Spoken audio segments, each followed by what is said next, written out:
My sister demands I help her buy a house, after refusing to help when I was homeless. I'm a 33-year-old guy, and I come from a family that's, well, let's just say we've always had our issues. You know those families where everything looks fine on the surface, but there's always this undercurrent of tension? That's us.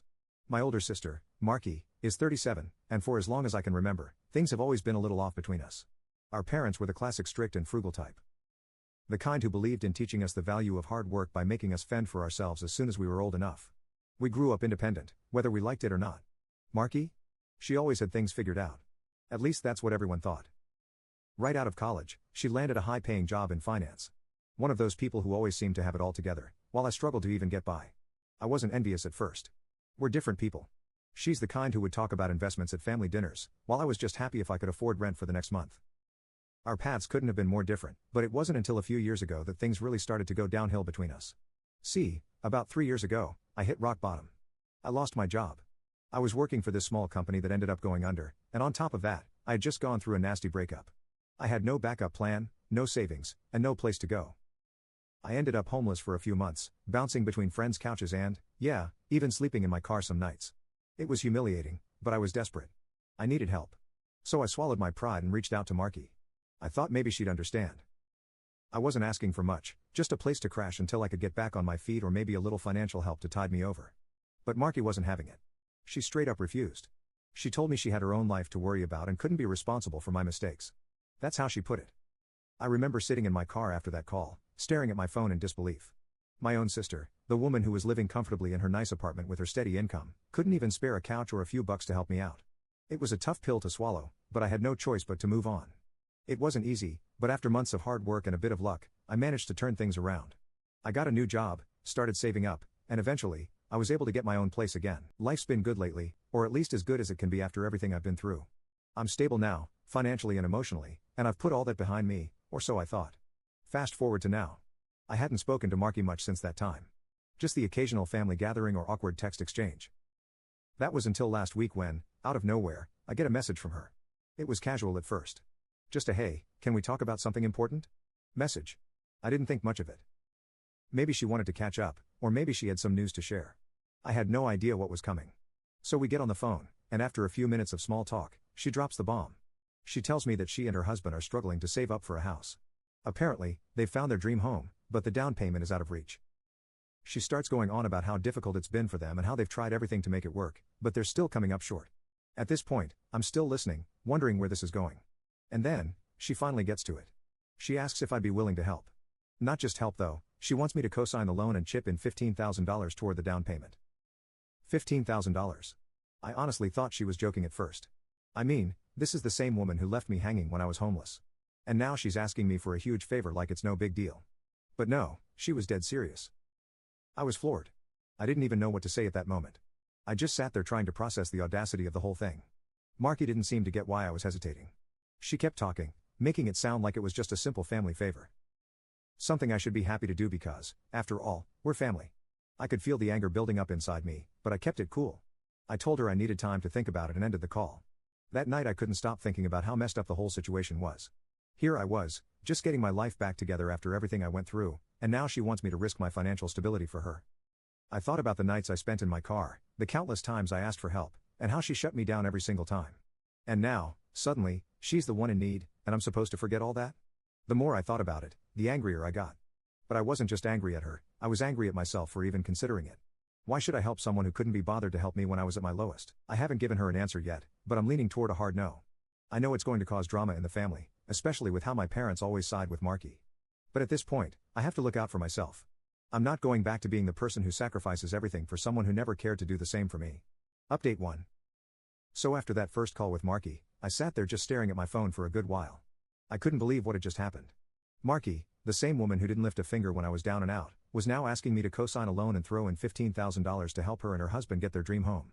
The nerve. Right? Anyway, I didn't respond to her immediately. I needed time to process, but I knew this wasn't the end of it. Sure enough, the next morning I get a text from Marky. Nothing too dramatic, just a casual, "Hey, have you had time to think about it?" She made it sound like she was asking me for advice on which restaurant to pick for dinner, not a life-altering financial favor. I figured I couldn't keep dodging the issue, so I called her back. This time she got right into it. She and her husband had been looking for a house for months, apparently. They finally found the one, but with rising costs, they were short on the down payment. She danced around it at first, just talking about how tough it's been for them, how they've tried to save, but you know how things are. I didn't respond much. I just let her talk, all the while thinking back to those nights I spent crashing in my car, praying I'd get a job interview. Back then, I reached out to her hoping she could help in some way. She didn't. Now she was calling me for a favor, and I still hadn't heard any kind of acknowledgement about what went down years ago. Then she finally laid it out. She asked if I could co-sign their loan and, oh yeah, if I could also contribute $15,000 to help with the down payment. Just like that, no hesitation. Like it was the most normal request in the world. I couldn't hold back anymore. I reminded her of what happened when I was the one who needed help. I told her how she left me high and dry when I was at my lowest. I didn't get emotional or anything. I just stated the facts. And you know what she did? She brushed it off. Said she was in a different place back then and didn't have the resources. But now, she insisted, this situation was different because we're family. That's when the guilt tripping started. She talked about how family sticks together and how she would do the same for me if the roles were reversed. That's when I knew she wasn't going to let this go easily. I told her I'd need more time to think about it, but in my head, I was already leaning towards saying no. I just didn't want to deal with the fallout that I knew was coming. After that call, I needed to vent. I called a couple of close friends and told them the whole situation. Without missing a beat, every single one of them told me not to do it. They said it was crazy for Marky to even ask, given how she treated me before, and that I shouldn't feel guilty about protecting my own financial stability. It felt good to hear them say that, but I knew this wasn't just going to be a matter of me telling Marky no and moving on. Sure enough, later that day, my mom calls me. Now, I hadn't told her anything about Marky's request yet, so I figured this was just a normal check-in. But, of course, Marky had already filled her in. She wasn't outright demanding that I help her, but you could hear it in her voice. She used the classic family helps family line, saying Marky and her husband just needed a little boost, and that it would mean a lot if I could step in. The pressure was subtle, but it was there. I didn't give her an answer either. I just nodded along, said I'd think about it, and ended the call. But after that, the texts started coming in from Marky. They weren't angry or anything, at least not at first. They were more like those passive-aggressive messages that people send when they're trying to manipulate you without sounding too pushy.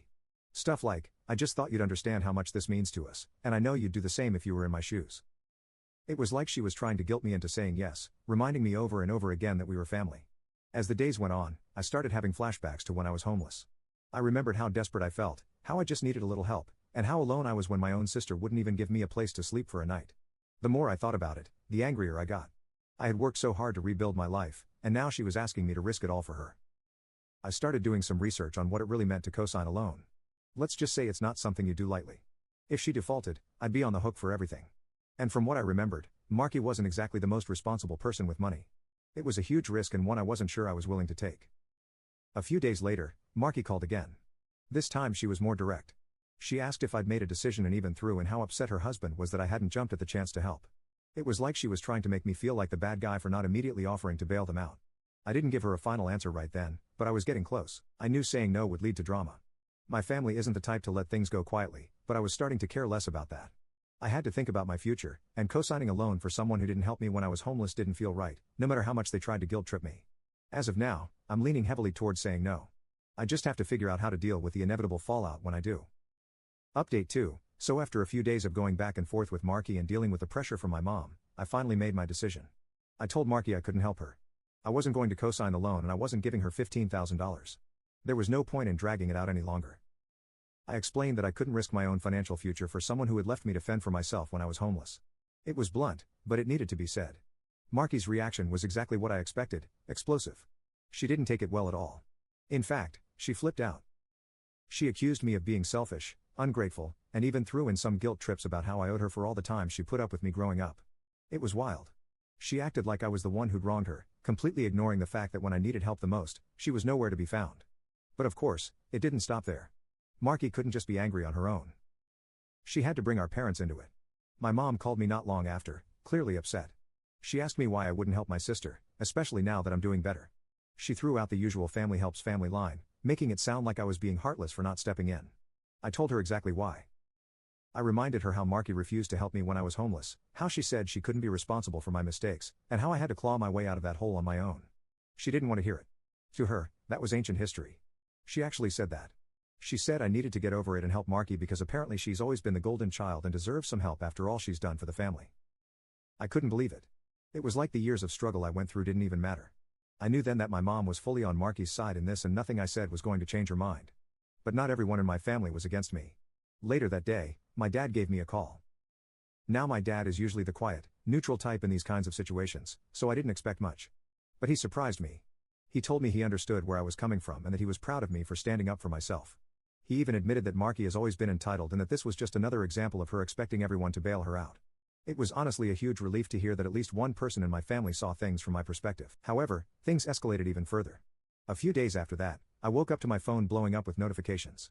Apparently, Marky had gone on Facebook and posted this long rant about how I was abandoning the family, how I was greedy and selfish, and how I was destroying her and her husband's dream of owning a home. She painted me as the villain, and of course, friends and distant family members started chiming in, offering their 2 cents on the situation. People I hadn't spoken to in years suddenly had all sorts of opinions about my decision. It was ridiculous. I didn't respond to the post. I wasn't about to get into a public argument on Facebook, especially when Marky was clearly trying to make me look bad, but it hurt. It hurt that she would drag our private issues into the public eye like that, and it hurt even more that so many people were siding with her without even knowing the full story. And then out of nowhere, I got a message from Marky's husband. He accused me of ruining their chances of buying their dream home, said I was being petty, and that I had always been jealous of Marky's success. It was a low blow, especially since I had never once been jealous of Marky. Sure, our lives had gone in different directions, but I was content with where I was now. His message just felt like another attempt to guilt me into doing something I knew I shouldn't. Things only got worse from there. Some of our extended family started treating me differently, clearly believing Marky's version of events. They didn't say anything to my face, but the cold shoulders and awkward silences were hard to miss. It felt like I was being ostracized for simply protecting my own financial future. Thankfully, my friends were still in my corner. They reminded me that I had done the right thing, that I wasn't responsible for fixing Marky's financial mess, and that I needed to focus on my own well-being. Their support helped me stay grounded, but I'd be lying if I said the whole situation didn't make me second-guess myself. To clear my head, I decided to meet with a financial advisor. I wanted to make absolutely sure that I was making the right decision. The advisor was great. He went over everything with me and reaffirmed that co-signing a loan for someone in Marky's position would be a massive risk. He warned me about the potential fallout if Marky defaulted, and I knew right then that I couldn't afford to take that chance.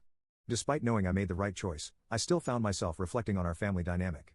Growing up, it always felt like I was expected to clean up after Marky, like I was the one who had to make sacrifices while she got a free pass. This situation just felt like the latest in a long line of similar events. But for the first time, I was standing my ground. For the first time in weeks, my phone was quiet. No calls from Marky. No guilt-tripping texts from my mom. It was almost eerie, like the calm before the storm. But in that quiet, I found a strange sense of peace. I realized that for the first time in years, I was putting myself first. And even if it meant losing some family relationships, I knew it was the right thing to do. Update 3, after the whole Facebook rant and the messages from Marky's husband, things went quiet. I didn't hear from Marky or her husband for several days, and honestly, it was a relief. The tension was still there lingering, but the silence gave me space to breathe. No more guilt trips, no more passive-aggressive texts. It felt strange, like the calm before a storm, but I was enjoying it while it lasted. Then out of nowhere, my parents called. There was this family reunion that had been planned for a while, one of those big events where everyone gets together, including extended family I haven't seen in years. I wasn't exactly excited about going, especially knowing Marky would be there, but my parents insisted. They thought it would be the perfect time to clear the air. I wasn't so sure about that. But after some pressure from my mom and a few "it'll be good for the family" comments, I gave in. I figured I could go, keep a low profile, and avoid any major drama. Easier said than done.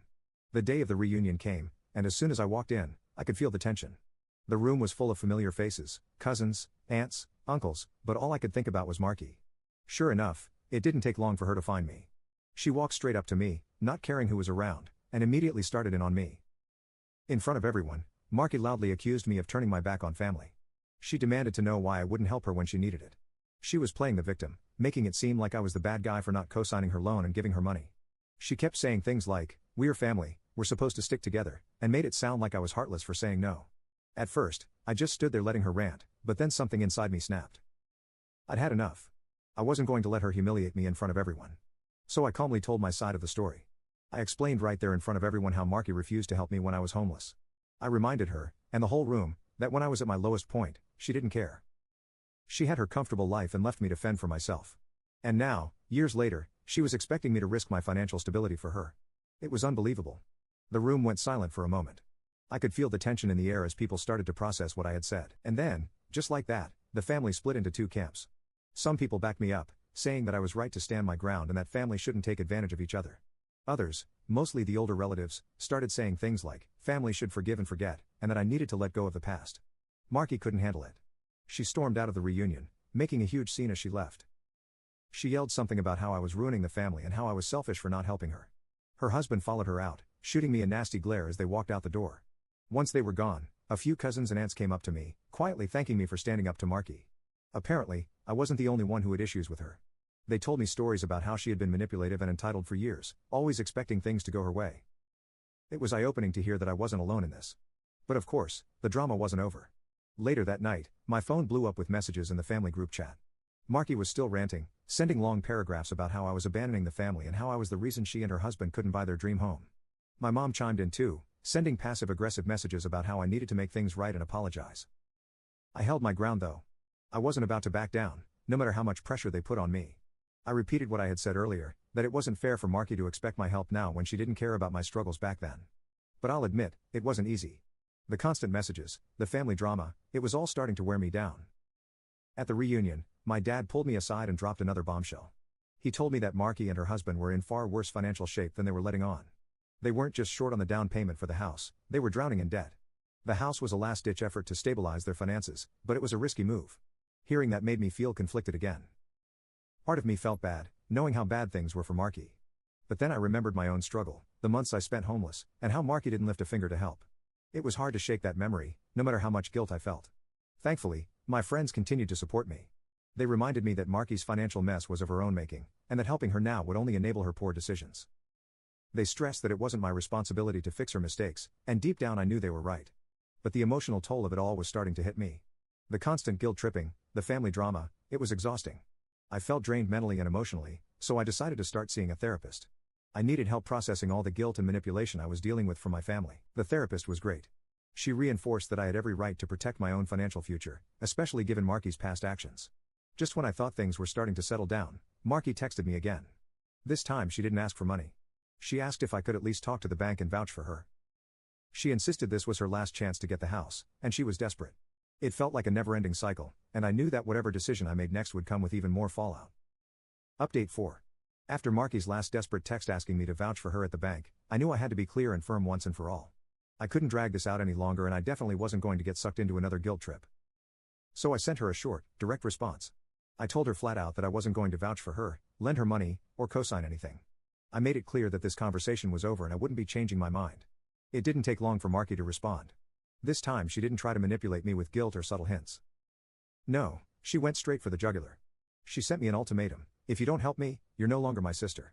Don't ever ask for anything from me again. I was shocked. I stared at the message for a while, not sure what to even make of it. The word stung, but there was also a strange sense of finality. It was like, in that moment, I realized this had never been about family for Marky. It was about control, about her getting her way, no matter the cost. It hurt, but it also gave me the clarity I needed. Later that day, my mom called, clearly distraught. She was in tears, devastated by the feud between Marky and me. She begged me to reconsider, saying that Marky was just under a lot of stress and didn't mean what she was saying. She went on about how this whole thing was tearing the family apart and how it was my responsibility to make peace. But then she dropped something I wasn't expecting. She revealed that Marky had been threatening to cut my parents off if I didn't help. She was using her position as the so-called golden child to manipulate them into pressuring me even more. She told them that if I didn't step up, she wouldn't speak to them again or help them financially in the future. This was a new low, even for Marky, and it was the breaking point for me. For the first time, I set firm boundaries with my mom. I told her that I wasn't responsible for fixing Marky's messes. If she chose to cut ties with our parents, that was on her, not me. I wasn't going to be manipulated or guilt-tripped into giving in, no matter what she threatened. It was hard for her to hear, and I could tell she was struggling with it, but I stood my ground. I emphasized that they had allowed Marky to get away with this kind of behavior for too long and enabling her now would only make things worse. She didn't like it, but I think deep down she knew I was right. Not long after that conversation, Marky took things to another level. She posted yet another rant on Facebook, this time accusing me of being the reason our parents were struggling emotionally. She called me a traitor to the family and said that I was the source of all their stress and heartbreak. It was brutal, and it escalated the family feud even more. This time though, I didn't respond. I didn't engage. Instead, I blocked Marky on all social media platforms. I was done. Done with the drama, done with the manipulation, and done with letting her control the narrative. Blocking her was the only way I could take back control of my life, and it was a long time coming. After I cut her off, something unexpected happened. Several family members, some of whom I hadn't spoken to in a while, reached out privately to express their support. They told me they understood why I was standing my ground and some even shared their own stories of dealing with Marky's manipulative behavior. It turns out I wasn't the only one who had been dealing with her entitlement over the years. Others had just been too afraid to speak up. Hearing that gave me a sense of relief. For so long, it felt like I was the only one standing up to her, but now I knew I wasn't alone. Despite the ongoing tension in the family, I felt an overwhelming sense of peace after blocking Marky. I had finally taken control of my life, and I wasn't going to let her manipulations dominate my decisions anymore. Of course, the fallout continued. I heard through the grapevine that Marky and her husband were struggling even more. They still hadn't secured the house and their financial situation had gotten worse. Word spread that Marky was burning bridges with other family members too, not just me. It seemed like she was spiraling, but I knew I couldn't let that drag me down anymore. The family itself had become divided. Some relatives sided with me, understanding why I couldn't help Marky, while others took her side, believing her version of events. Holiday gatherings became awkward, with certain family members avoiding each other and the tension hanging thick in the air. But at least I had some peace knowing I had made the right decision. I started focusing on rebuilding my relationships with the family members who supported me. I spent more time with my dad and with cousins who understood my perspective. Slowly, I began to feel like I was regaining control of my life, piece by piece. Throughout this whole ordeal, my therapist had been a huge help. She helped me see that sometimes cutting toxic family members out of your life is necessary for self-preservation. It wasn't easy and it came with a lot of emotional baggage, but I knew that protecting myself was the right thing to do. Even though the family feud was far from over and there were still a lot of unresolved issues, I finally felt like I could breathe again. I had made my decision, set my boundaries, and for the first time in a long time, I was putting myself first. It wasn't about winning or losing anymore, it was about reclaiming my life. And I wasn't going to let Marky take that from me. Update 5. It's been several months since I last spoke to Marky. The silence that followed cutting her out of my life has been different. On the one hand, it's been peaceful.